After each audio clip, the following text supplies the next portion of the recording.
India गठबंधन की तरफ से प्रधानमंत्री का चेहरा अभी तक नहीं दिख रहा था, क्योंकि बिहार के मुख्यमंत्री नीतीश कुमार को इसका चेहरा माना जा रहा था। लेकिन नीतीश कुमार अपने कई प्रेस कॉन्फ्रेंस भाषण में यह कह चुके हैं कि मुझे प्रधानमंत्री नहीं बनना है, मेरा मकसद सभी विपक्षी दल को एकजुट करना है।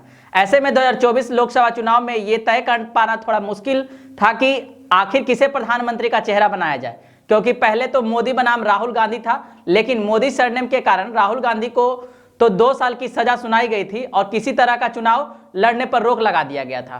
तो यहां प्रधानमंत्री चेहरा कोई नहीं दिख रहा था। लेकिन अब फिर से कांग्रेस पार्टी और इंडिया गठबंधन में खुशी की लहर है, क्योंकि सुप्रीम कोर्ट ने राहुल गांधी की सजा को हटा दिया है। अब पूरी तरह से 2024 लोकसभा चुनाव नरेंद्र मोदी बनाम राहुल गांधी ही होगा। इस बात से सारे कांग्रेसी में खुशी की लहर है। अब आपको बताते हैं कि आज कोर्ट में क्या हुआ, इसको हम 5 पॉइंट्स में समझाने की कोशिश करेंगे।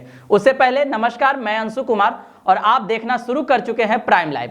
मोदी उपनाम वाले लोगों को चोर बताने के मामले में पूर्व कांग्रेस अध्यक्ष राहुल गांधी को बड़ी राहत मिल गई है। सुप्रीम कोर्ट ने राहुल गांधी को इस मामले में निचली अदालत से मिली सजा पर रोक लगा दी है।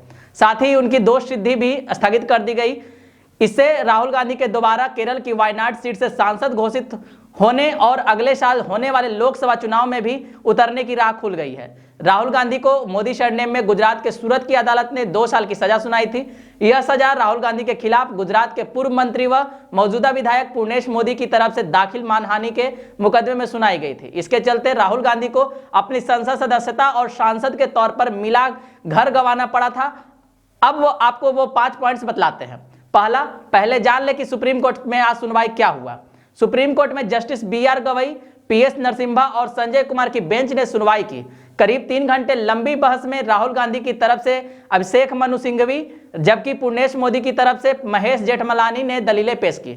सिंघवी ने राहुल गांधी को दी गई सजा को उन्हें 8 साल के लिए खामोश रखने की साजिश बताया। उन्होंने कहा, यह जमानत देने वाला मामला था, गंभीर अपराध नहीं। राहुल गांधी के खिलाफ केवल भाजपा से जुड़े लोगों ने ही मुकदमे दर्ज कराए हैं। मोदी समुदाय से कोई भी सामान्य आदमी उनके खिलाफ सामने नहीं आया। इस पर सुप्रीम कोर्ट को सिंघवी और जेठमलानी को टोकना पड़ा कि इसे राजनीतिक मुद्दा मत बनाइए, यह बहस संसद के लिए बचाकर रखिए। जेठमलानी ने कहा, राहुल के बयान की वीडियो क्लिपिंग्स चुनाव आयोग के पास जमा है। उनका मकसद मोदी सरनेम वाले हर आदमी का अपमान करना था। दूसरा आपको बताते हैं, राहुल गांधी को सूरत की कोर्ट ने इस मामले में 2 साल की सजा सुनाई है। इस सजा को सुप्रीम कोर्ट ने गलत बताया। बेंच ने कहा, हमें जानना है कि जज ने अधिकतम सजा क्यों दी। यदि राहुल गांधी को 1 साल 11 महीने की सजा दी जाती तो यह डिस्क्वालीफाइड नहीं होते। अधिकतम सजा से 1 सीट बिना प्रतिनिधित्व के हो गई है। यह महज एक व्यक्ति यानी कि राहुल गांधी के नहीं, बल्कि उस सीट के वोटरों से के अधिकार से भी जुड़ा मसला है। ट्रायल कोर्ट के जज ने अपने फैसले में अधिकतम सजा सुनाने को लेकर कुछ नहीं कहा। तीसरी बात यह है कि सुप्रीम कोर्ट ने अपने फैसले में कहा कि राहुल गांधी की 2 साल की सजा पर रोक लगाई जा रही है, लेकिन उम्मीद है कि राहुल गांधी आगे भाषण देते वक्त सावधानी बरतेंगे। राहुल गांधी की तरफ से सुप्रीम कोर्ट में दाखिल याचिका पर सुनवाई पूरी होने तक उनकी दोष सिद्धि पर रोक रहेगी। चौथा बात, राहुल गांधी सजा मिलने से पहले केरल की वायनाड संसदीय सीट से सांसद थे। सूरत की अदालत से उन्हें 2 साल की सजा सुनाई गई थी। इसके चलते वे जनप्रतिनिधित्व कानून के तहत सांसद बने रहने के लिए अयोग्य हो गए थे।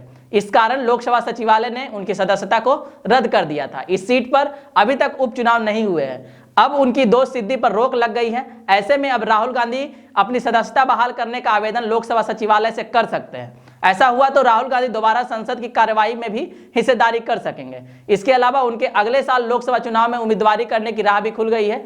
उन्हें मिली सजा के आधार पर वे अगले 6 साल के लिए चुनाव लड़ने के अयोग्य घोषित हुए थे, लेकिन अब यह अयोग्यता फिलहाल स्थगित हो गई है।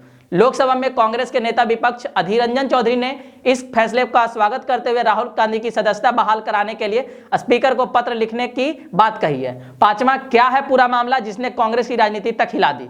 राहुल गांधी पर 11 अप्रैल 2019 में बेंगलुरु के कोलार में चुनावी रैली के दौरान मोदी उपनाम वालों का अपमान करने का आरोप है। राहुल गांधी ने कहा था कि सब चोरों का नाम मोदी मोदी मोदी कैसे है। ललित मोदी, नीरव मोदी और थोड़ा ढूंढोगे तो सारे मोदी निकल आएंगे। भाजपा विधायक पूर्णेश मोदी ने इस पूरे मोदी समुदाय का अपमान बताते हुए मानहानि का मुकदमा दर्ज कराया था। करीब 4 साल सुनवाई के बाद गुजरात के सूरत सांसद विधायक विशेष अदालत ने इस साल 23 मार्च को उन्हें दोषी ठहराया था और 2 साल की सजा सुनाई थी। इस सजा के कारण वे चुनाव लड़ने से अयोग्य घोषित हो गए थे। इसके खिलाफ राहुल गांधी ने पहले गुजरात हाई कोर्ट में याचिका दाखिल की थी। वहां से राहत नहीं मिलने पर वे 15 जुलाई को सुप्रीम कोर्ट गए थे। उच्चतम न्यायालय के इस फैसले के बाद कांग्रेस नेता ने ट्वीट कर अपनी पहली प्रतिक्रिया दी। राहुल गांधी ने कहा कि इंडिया की रक्षा करना ही उनका कर्तव्य है और वही रहेगा। राहुल गांधी ने एक ट्वीट में कहा, चाहे कुछ भी हो, मेरा कर्तव्य वही रहेगा, इंडिया की रक्षा करना। मैं लोगों का समर्थन के लिए धन्यवाद देता हूं। कल नहीं तो परसों सच्चाई की जीत होती है। मुझे क्या करना है उसको लेकर मेरे मन में स्पष्टता है। यह वायनाड के लोगों और मतदाताओं की जीत है। इससे पहले सुप्रीम कोर्ट ने उन्हें बड़ी राहत दी और उनकी सजा पर रोक लगा दी। सुप्रीम कोर्ट ने कहा कि मामले में अधिकतम 2 साल की सजा देने के लिए ट्रायल जज के पास कोई कारण नहीं था। सुप्रीम कोर्ट के फैसले के बाद कांग्रेस में खुशी की लहर है। कांग्रेस नेता अदालत के फैसले का स्वागत करते हुए बीजेपी पर निशाना साध रहे हैं।